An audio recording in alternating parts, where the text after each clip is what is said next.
The second AOC is going after Brian Donalds, and it backfired badly. She's going at it's like this right here. I can't say this. You know, my dad, Tracy, my grandpa would say, if you're going to a sword fight, boy, you better have your bigger sword. She went into a sword fight with a pocket knife, and Brian Donald pulled a gun out. So let's get into this video. These Democrats make it so fucking funny and laugh. I'm sorry, I can't help it, but they make me laugh. Let's go ahead and get this video. he said Democrat privilege, the room changed immediately. This isn't about Hunter Biden's white privilege, it's about Hunter Biden's Democrat privilege. Because Donald Trump Jr. showed up for 5 congressional subpoenas. There was never this circus where he was subpoenaed by House Democrats and he showed up on the Senate side or showed up at the White House to answer in some fake, phony, lame press conference, not actually going to the House and doing what he was compelled by a subpoena to do. Hunter Biden did that. And then he has the unmitigated gall to show up here when we know that we're going through actually the legislation for contempt, with, by the way, Mr. Chairman, we should actually get to the legislation of contempt. The speechifying is great, but let's do our business, members. He has the gall to come here, show up, and then when the Democrats are saying, hey, he wants to speak, he leaves. This is a joke. This is a farce. The man has been subpoenaed by Congress. Oh, and by the way, the January 6th committee, Mr. Raskin, which you did sit on, by the way, that was not a normally ordered committee of Congress because Nancy Pelosi did not want the Republican members that then Leader McCarthy put up. According to the courts, it was. My time, sir. Will you yield for a correction? I was respectful of your time. I didn't say anything.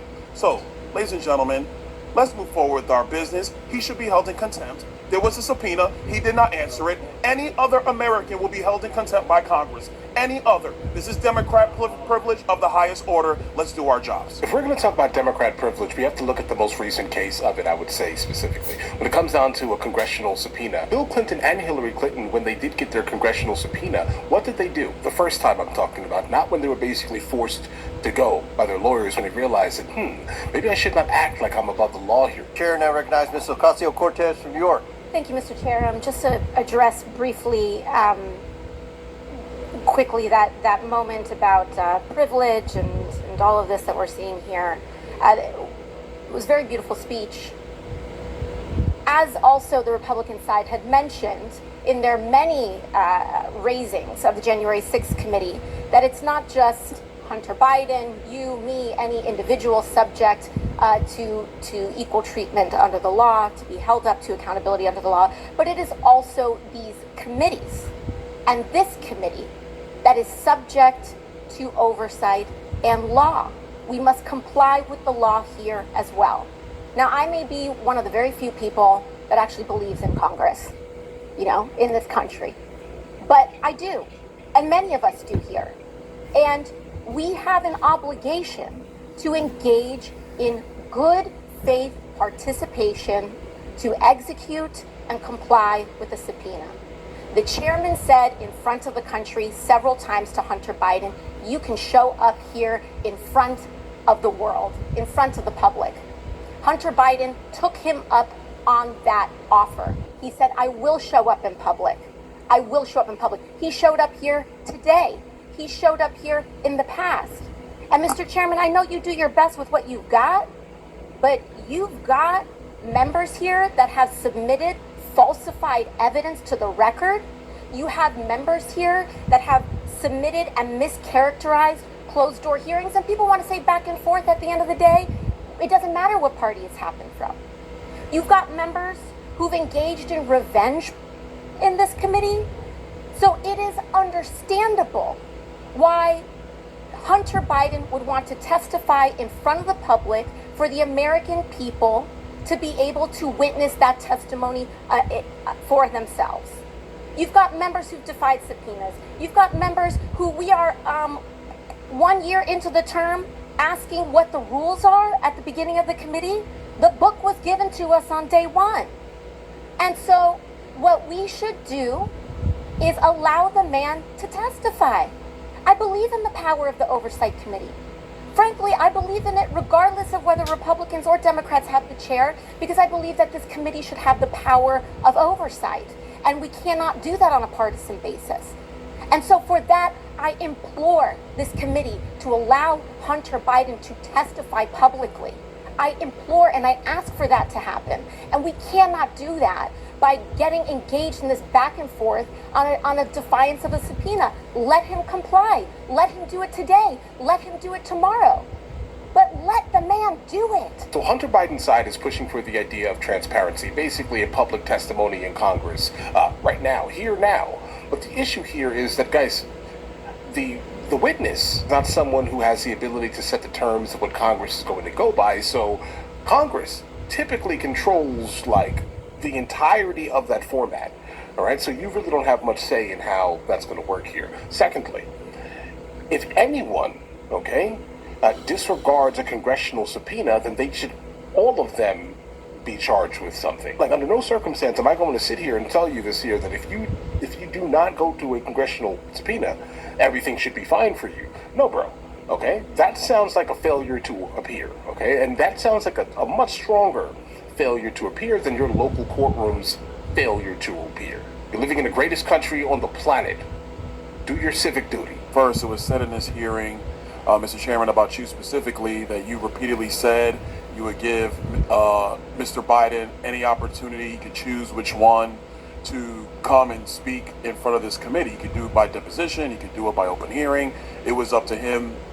The truth of the matter, though, is, members, is that the chairman's words are not binding. Like, no other member's words of Congress are really not binding.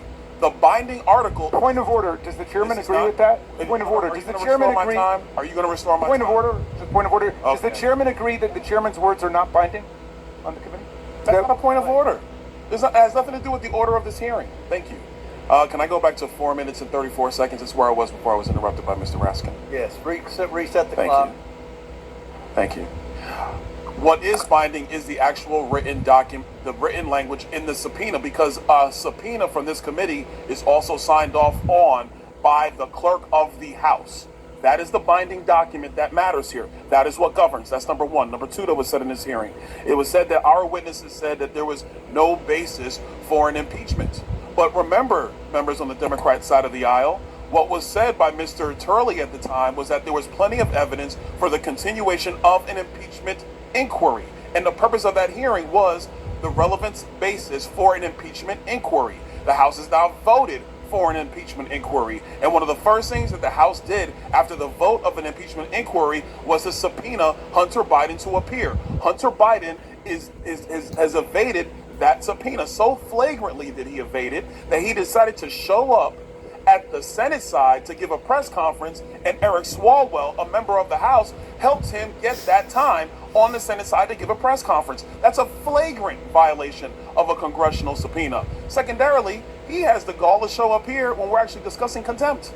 And he didn't stay. He was sitting right over there. He's not here now. He said he wants to talk. He could have stayed through the whole proceeding. He chose to leave. That's his business. But he was subpoenaed to come here back in December. He chose not to of his own volition. He's in violation of that subpoena. A subpoena that was executed with the signature of the clerk of the House of Representatives. That is the document that is binding. That's what we work off of.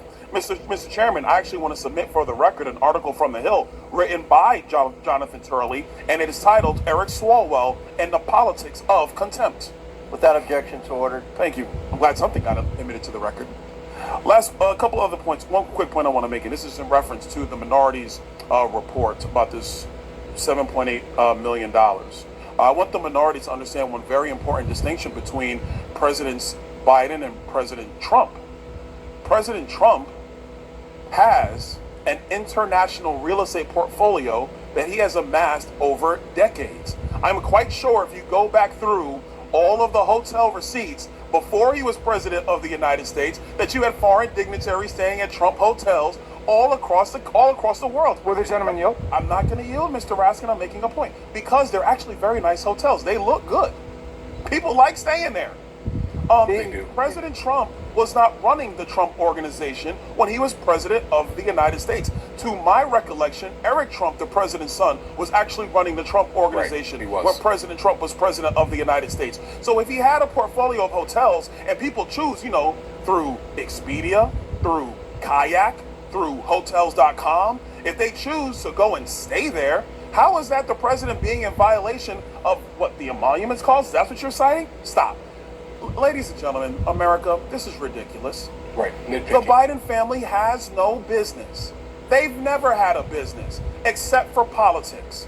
And the one thing that the Oversight Committee, in conjunction with the Ways and Means Committee and in conjunction with the Judiciary Committee, has always been able to demonstrate is that they shook down foreign nations for millions, 26 million at the latest count, and growing, millions.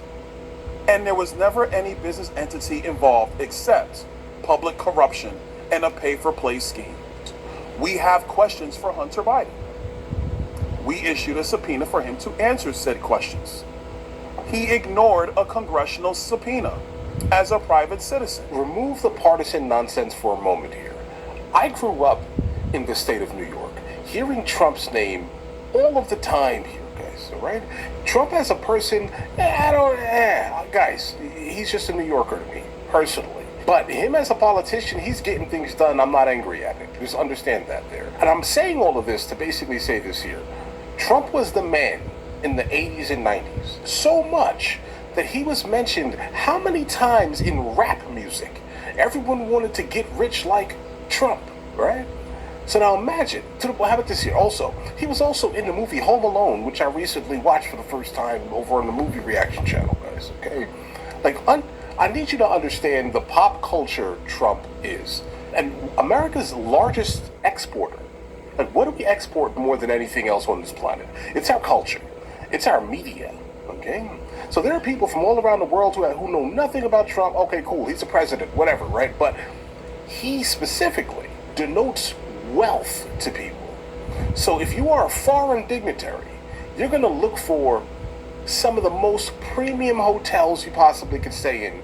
And if Trump is specifically someone not really 100% heading that company right now, what is even the problem here, guys? All right? What's the difference between them staying at the Mandarin or the Ritz-Carlton, etc., right? There's not much of a difference here. That's not really something you should be holding against Trump. That sounds